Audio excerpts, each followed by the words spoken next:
Hello friends, welcome to my channel Odia blogger Madhusmita.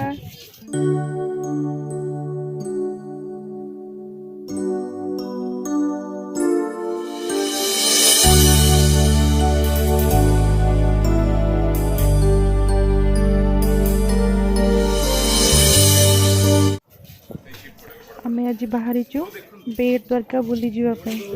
तो आमर fast journey start है ओखा jetty रू। तो आम ओखारू बर्तमान बाहर बोट्रे मैक्सिमम आधा घंटा लगे पहुँचापी बेट द्वारका। आज तो बहुत सारा अच्छी प्लानिंग बुलायापी, लेकिन फास्ट शंख नारायण तालाब जीवु, देन कान्हांकर मंदिर जीवु।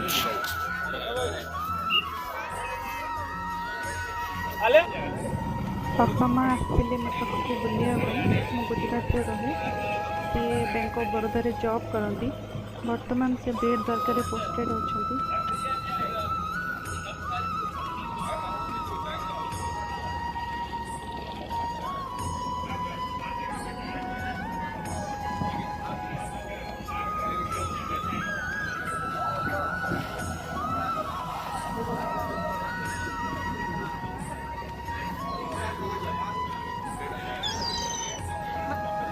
बेट द्वारका धीरे धीरे देखा है।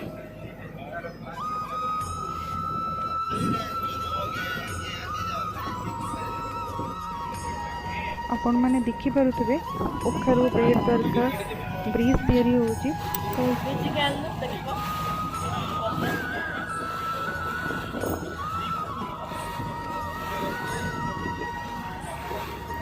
इतनी सुंदर पानी, ग्रीन ग्रीन।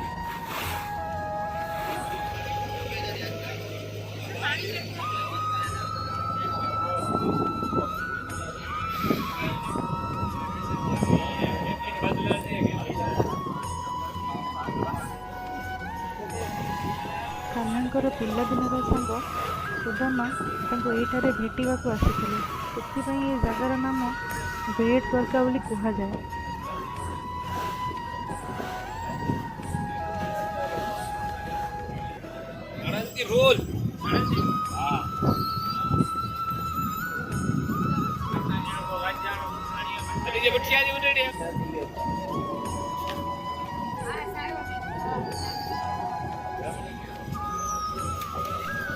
तो फाइनली आम आसिक पहुँच गलु बेट द्वारका।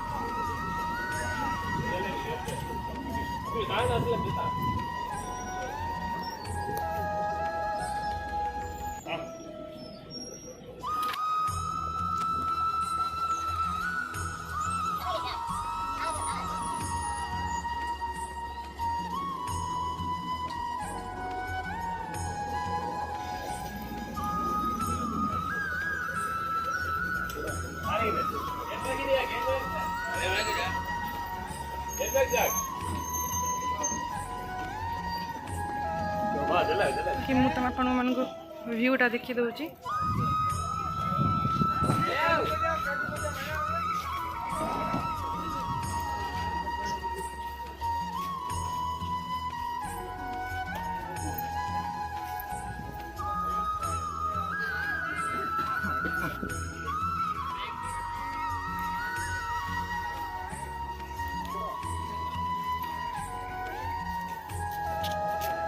बर्तमान आम हाफ किलोमीटर चलू।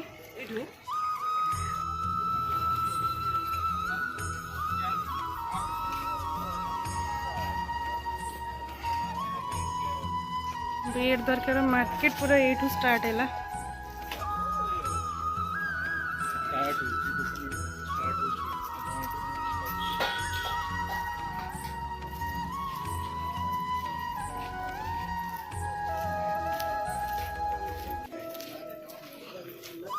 खेलना दुकान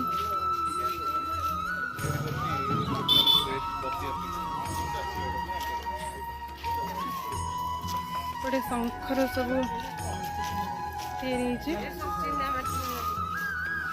चिन्हमाटी। ये बेट द्वारकार गोटे रेस्टोरेंट।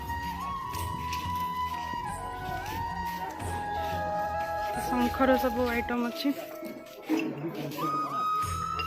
रिंग शंकर सब आइटम। से जो बड़ शंख देखुं सेटा बेट द्वारकार सेप रे ହେଇଛି। तो ये सब देखिपे आपण मैंने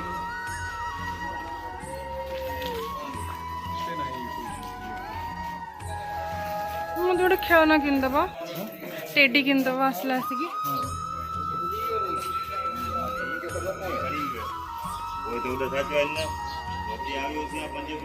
ये पूरा सामुकार सपटा सुंदर मिरर तैयारी है।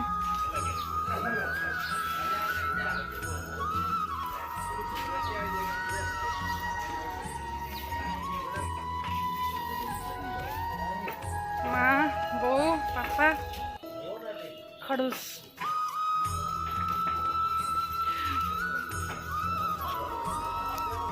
बहुत सारा प्लान अच्छे बुलिया पाई।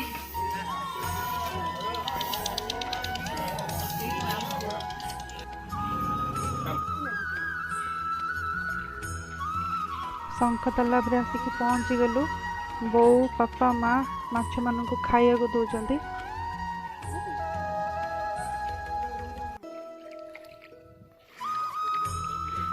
कितने सुंदर सुंदर माछ।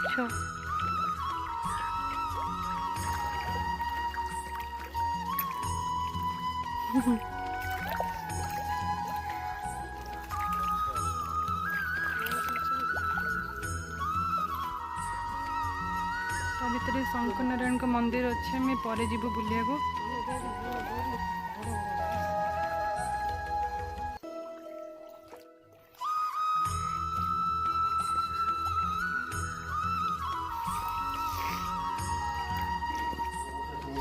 महाराज शिव चतुर्दशी पूजा था पंचेश्वर महादेव मंदिर पूजा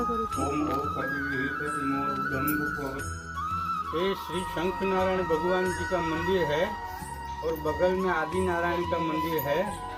ये तीर्थ का तालाब है, उसको शंख तालाब बोलते हैं। एक बार ब्रह्मा जी के 4 वेद चुरा के शंखासुर नाम का दैत्य चला आया था जल में। भगवान ने मत्स्यावतार रूप धारण करके ब्रह्मा जी के 4 वेदों को छुड़ाया और दैत्य का संहार करके उसका वध किया। तब से इस बेट का नाम बेट शंखोद्धार हो गया है। और इधर आने वाले भगवान जी ने दैत्य को मारा। दैत्य ने वरदान मांगा कि इधर कोई आके स्नान करेगा, जल तर्पण करेगा, उसका भी मोक्ष हो जाएगा। ये देखिए तुझे कितने पुराना मंदिर। तो ब्रह्मचारी को छोड़ने के लिए आए थे। ब्रह्मचारी ने पेड़ पकड़ लिया। आप कौन हो इतनी आंधी तूफान में छोटे से बालक, पहले पहचान दो। फिर वो बोला तुम पहले राजभोग का काम निपटाओ, बाद में देखेंगे। फिर वो राजभोग का काम करके बाहर निकली तो बाहर मिश्र था, इधर उसका और सामने शंकर भगवान है। तो पूरा मूर्ति में 10 अवतार है। एठारे मध्य मंदिर भीतर को फोन अलाउ नथिला, बना हुआ है पहले से। इधर आए आज बहुत भीड़ है इस मंदिर में। बेट द्वारका काना करा बहुत भीड़ है जी। भीतर को फोन अलाउ नहीं। बेट द्वारका मंदिर बाहर दृश्य आपण मान को दिखाऊँ।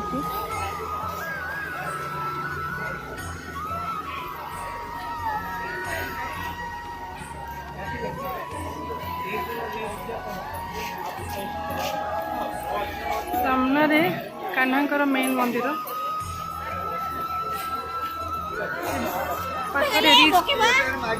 पाखे नुआ मंदिर तैयारी होची।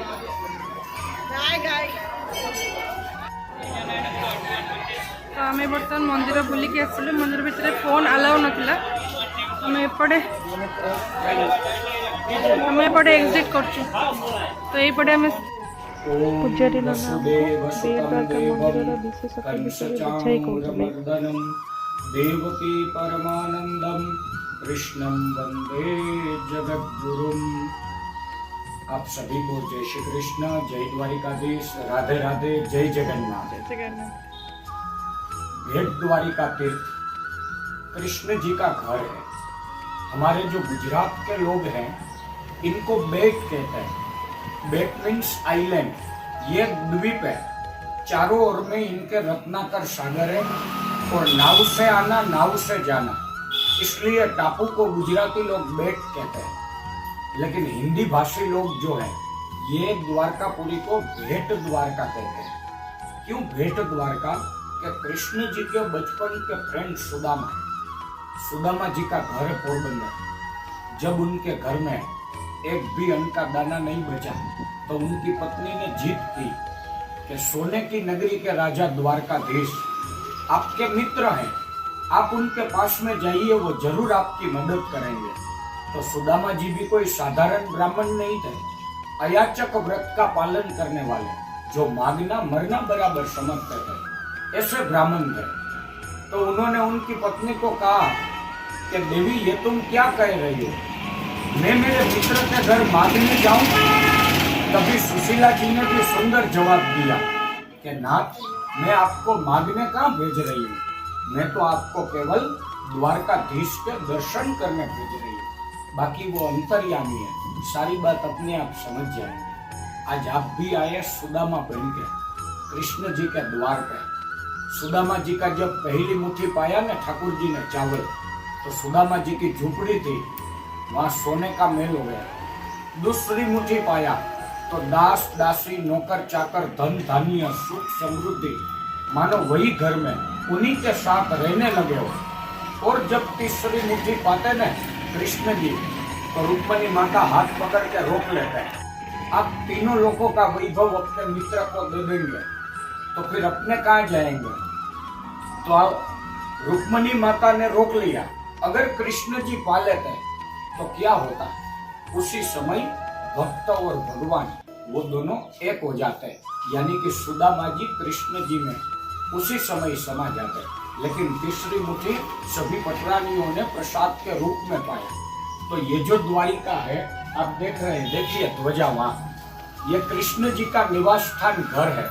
रानियों के संग में भगवान यहाँ रहते हैं और राज करने के लिए अपने वाहन गरुड़ पे बैठ के गोमती द्वारिका जाते हैं, जहाँ कृष्ण जी का राज दरबार लगता था। जैसे आपका घर और ऑफिस दोनों अलग अलग होता है, उस मुताबिक ये द्वारका है। और यहाँ पर में भगवान का घर का दर्शन है, रानियों के महल का दर्शन है। और यहाँ की दो विशेषता है।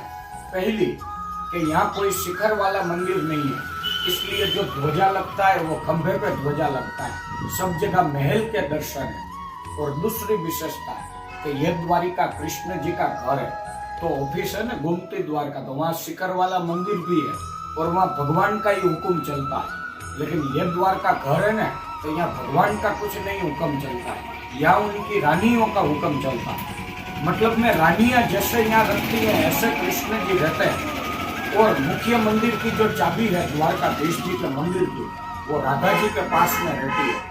आप जिस जगह पे बैठे अभी से, जहाँ से ये लाइव हो रहा है, उनके जो पिताजी है वो राधा जी के मंदिर के ही मुखिया जी है। तो हाँ, तो वही रोज लेके जाते हैं हमारे दादा के जो मंदिर में, राधा जी के मंदिर से चाबी जाएगा तभी मेन मंदिर खुलेगा। तो यहाँ घर है, तो यहाँ रानी सखी भाव से भगवान का सेवा है।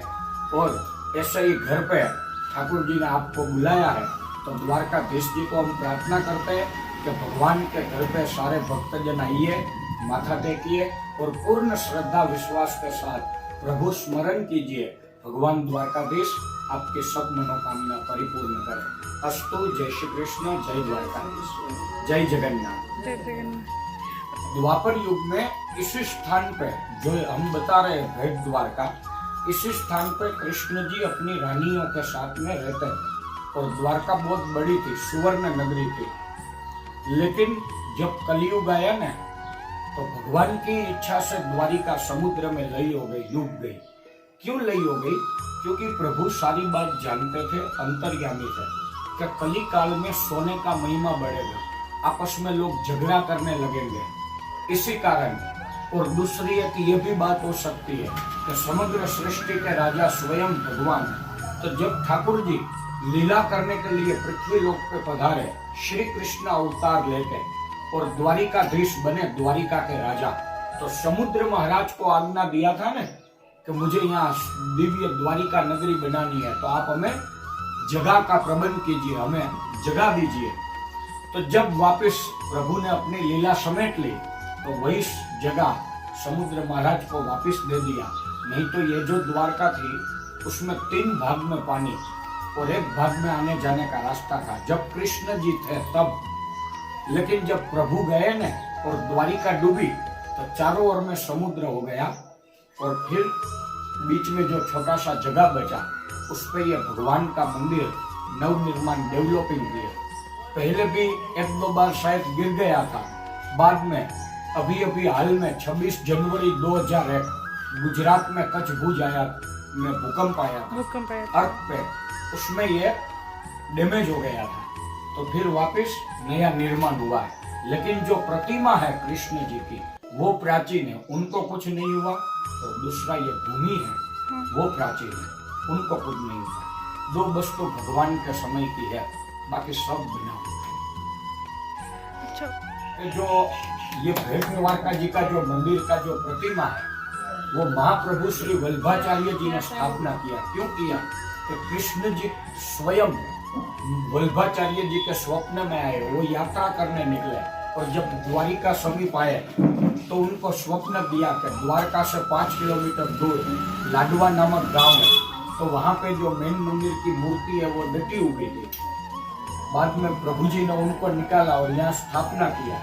और सखी भाव से ब्रह्मचारी जी महाराज बाद में जो ठाकुर जी की नित्य निरंतर सेवा करते रहते हैं और इस मंदिर के अंदर पूरे दिन में भगवान को 13 बार भोग आते हैं और 9 बार आरती होती है। ऐसे 22 टाइम का दर्शन है पूरे दिन का। यात्री मंदिर में होते हैं कि नहीं होते हैं, लेकिन यात्री से कोई मतलब नहीं। जो भगवान जी की सेवा प्रणाली का है वो तो नित्य निरंतर चलती ही रहती है, उसमें कोई बदलाव नहीं होता। 13 बार भोग और 9 बार आरती वो तो होता ही है एक दिन में। अच्छा। पूरे 22 टाइम का दर्शन है और ये सेवा चलती है। और दूसरी विशेष बात, जब ठाकुर जी को राजभोग लगता है, रात्रि के समय शयन भोग लगता है, तो मैंने बताया कि ब्रह्मचारी जी सखी भाव से सेवा पूजा करते थे, तो उन्हीं की बात को ध्यान में रखते हुए और एक सखी भाव से सेवा करने के लिए जो पुजारी है वो तो जेंट्स है, लेकिन फिर भी वो शयन भोग एवं राजभोग लगाने जाएंगे तो अपने सिर पे पल्लू लेके बाद में ही जाएंगे। ऐसा सखी भाव का सेवा है।